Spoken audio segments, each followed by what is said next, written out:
वर्णन आपने किया देश दीपक जी, निश्चय ही भगवान का साथ छूटा, उनका हाथ छूटा तो फिर ये जग टूटा समझिए, हर कोई रूठा समझिए, यहाँ कुछ नहीं प्राप्य है फिर यदि भगवान नहीं है। और भगवान है किसके लिए? हम मनुष्यों के लिए ही ना। कैसे और क्यों अवतार उन्होंने लिया? शास्त्र कहते हैं कि विप्रधेनु सुर संत हित लीन मनुज अवतार। ये अवतार मानव अवतार क्यों, मानव देह ही क्यों चुनी भगवान ने अवतार लेने के लिए? किसके लिए आखिर? विप्र, धेनु, सुर और संत के लिए। यहाँ पे एक प्रश्न खड़ा होता है कि क्या मात्र इन चारों के लिए ही? क्या ये चार ही हैं जिनके लिए प्रभु श्री राम ने ये मानव शरीर में अवतार लिया, मानव देह इसीलिए धारण की? नहीं, ऐसा नहीं है। ये तो पूरे संसार के लिए प्रभु ने लिया ये अवतार। और सारे ग्रंथ भी इस बात का उल्लेख करते हैं। और कहावत वो क्या, बरनौ रघुबर विमल जस जो दायक फलचार। तो फलचार ये कौन से चार फल? चार फल का भी तो जिक्र आना चाहिए, चार फल भी पता चलने चाहिए कि कौन कौन से हैं। ये चार फल आपको हम बताते हैं कि कौन कौन से हैं। ये चार फल हैं धर्म, काम, अर्थ और मोक्ष। ये चार फल प्राप्त करने के लिए, और ये चारों फल प्रत्येक प्राणी को मिले, इसीलिए भगवान ने अवतार लिया है। और हमारे अवतार लिए हुए परमात्मा प्रभु श्री राम का अभिषेक संपूर्ण हुआ। उन्हें वस्त्र धारण कराए जा चुके हैं और अब उन्हें आभूषण पहनाए जा रहे हैं। ये एक बड़ी विलक्षण बात है अनिल जी। वाल्मीकि रामायण, रामचरितमानस, आध्यात्म रामायण, अलवंद श्रोत्रम जैसे ग्रंथों से प्रेरित होकर ये सारे आभूषणों का निर्माण किया गया है, जिसे रामलला को धारण कराया जा रहा है एक एक करके। यानी इन ग्रंथों के वर्णन के अनुसार ही इन आभूषणों को बनाया गया है। वस्त्र विशेष रूप से तैयार किए गए हैं, जिसमें सोने और चांदी का काम किया गया है। ये जगमगाते हुए वस्त्र हैं और भगवान उस कढ़ाई किए हुए, जरी किए हुए वस्त्रों के साथ यहाँ पर तैयार हुए हैं। इन वस्त्रों पर शंख, चक्र, पद्म, मयूर जैसे वैष्णव प्रतीकों का भी अंकन किया गया है। भगवान के गले में जो हार पहनाया जा रहा है, ये अर्धचंद्राकार हार जो भगवान ने पहना है, इसमें हीरे, पन्ने और माणिक्य लगे हुए हैं, जो कि 22 कैरेट और 27 कैरेट के हैं। भगवान के गले का ये सुंदर जो हार आप देख रहे हैं, गुलबंद, और इसके मध्य में जो लगा हुआ ये हीरा है, ये एक टुकड़े का बना हुआ हीरा है। अद्भुत है और अलौकिक है, और इसकी दिव्यता और छटा आप देखते ही रहिए। भगवान इसके बाद उन्होंने जो कमर में पहना हुआ है और उसके बाद बड़ी वनमाला पहनेंगे, वो विशालकाय होती है, और धीरे धीरे उनके आभूषणों को पहनाने का क्रम चलता हुआ ये वही अर्चक हैं जिनकी चर्चा हमने आपसे की। बड़े ही मनोयोग से, बड़े ही प्यार से, बड़े ही स्नेह से, ये भाव देखिए ना, जिस तरह से एक माँ अपने पुत्र को कैसे वो श्रेष्ठतम लगे उसको ध्यान में रखते हुए उसकी सज्जा करती है। भगवान तो स्वयं मोहक हैं, स्वयं सज्जित हैं, उनकी क्या सज्जा करना। लेकिन ये भाव होते हैं हमारे आपके, जो प्रतिनिधित्व करते हुए अर्चक इस समय भगवान के श्रृंगार में लगे हैं, उन्हें आभूषण धारण करा रहे हैं।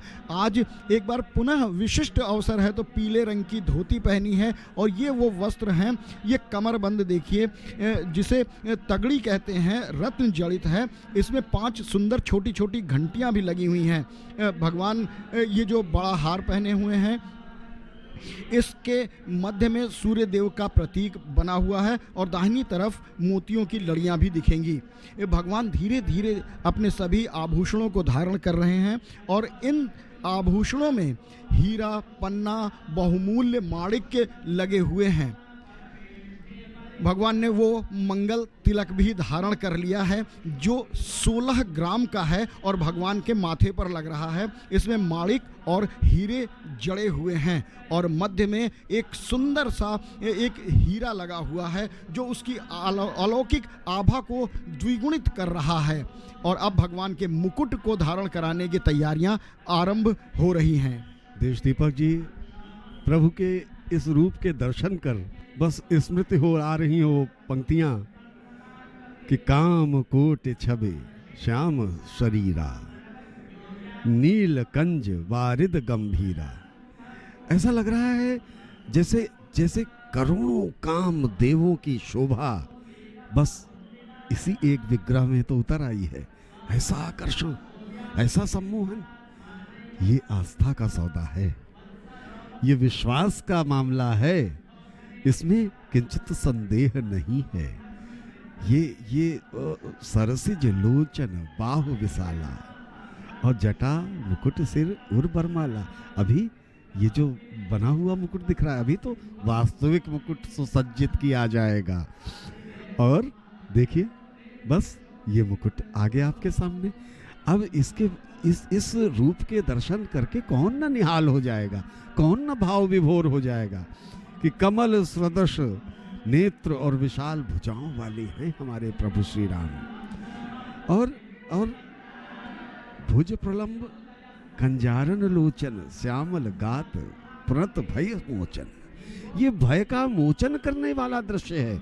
इस दिव्य रूप के दर्शन करने मात्र से इस लौकिक जगत के जितने भी भय हैं, उसके जितने भी प्रकार हो सकते हैं, उन सभी भयों का नाश सुनिश्चित है।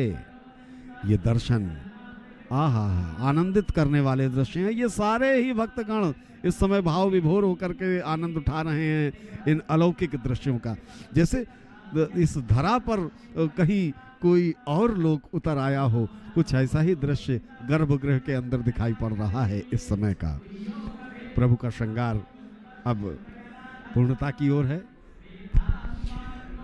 परमात्मा ने जो स्वर्ण मुकुट धारण किया है, इसमें बहुमूल्य हीरे पन्ने और माणिक्य तो लगे ही हैं।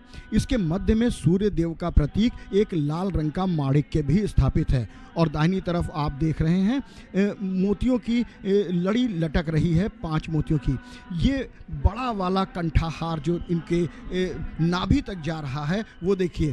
कानों में जो कुंडल पहने हैं वो मयूर की आकृति के हैं और अन्यथा ना होगा कहना, इसमें भी सुंदर हीरे और माणिक्यों से उसे सुशोभित किया गया है। मयूर हमारे यहाँ सौभाग्य और मंगल के प्रतीक हैं, इसीलिए उसे मयूर की आकृति में बनाया गया है। और कुंडलों को आप देखें तो मुकुट के साथ मेल खाते हुए बनाए हैं, यानी भगवान की रुचि का पूरा ध्यान रखते हुए उनके श्रृंगार और उनके आभूषणों का निर्माण किया गया है जो पूर्णता में। इस बीच भगवान ने लगभग समस्त आभूषण धारण कर लिए हैं। गुलबंद में चमकता हुआ उनका वो हीरा हो, माथे पर लगा हुआ वो हीरा हो, या फिर ऊपर सूर्य के प्रतीक के रूप में माणिक्य हो, वो सब कुछ आज अपनी उस प्रतिभा, उस चमक को विहीन पा रहे हैं। भगवान के हाथ में देखिए स्वर्ण जड़ित कंगन हैं और ये सारे हीरे माणिक्य अगर शोभा पा रहे हैं तो भगवान के मुख से निकलती हुई जो आभा है उसके समक्ष फीके हैं, क्योंकि परमात्मा की सौम्यता, उनकी करुणा, उनकी कृपा, उनका आशीर्वाद और आंखों से बरसता स्नेह सभी को रोमांचित कर दे रहा है। और वो रोमांच अनुभव ही किया जा सकता है जैसे हम सब यहाँ बैठकर कर रहे हैं। और इसी रूप के दर्शन करके ही तो उस कालखंड में प्रभु श्री राम के दर्शन करके वो सब वहाँ जितने लोग इर्द गिर्द उपस्थित थे वो कह उठे होंगे कि करे आरती निबछावर करही, कि बार बार शिशु चरण ही परही, मगध सूत बदिगण गायक, पावन गुण गावई रघुनायक। ये पावन गुण हैं रघुनाथ के, जिनका बखान हम और देश दीपक जी आपके समक्ष कर रहे हैं। ये पावन गुण ही तो हैं प्रभु श्री राम के, जिन्होंने कश्मीर से कन्याकुमारी तक एक सूत्र में जोड़ रखा है हमारे देश को। ये पावन गुण ही हैं प्रभु श्री राम के कि उन्होंने मर्यादा पुरुषोत्तम के कहा है।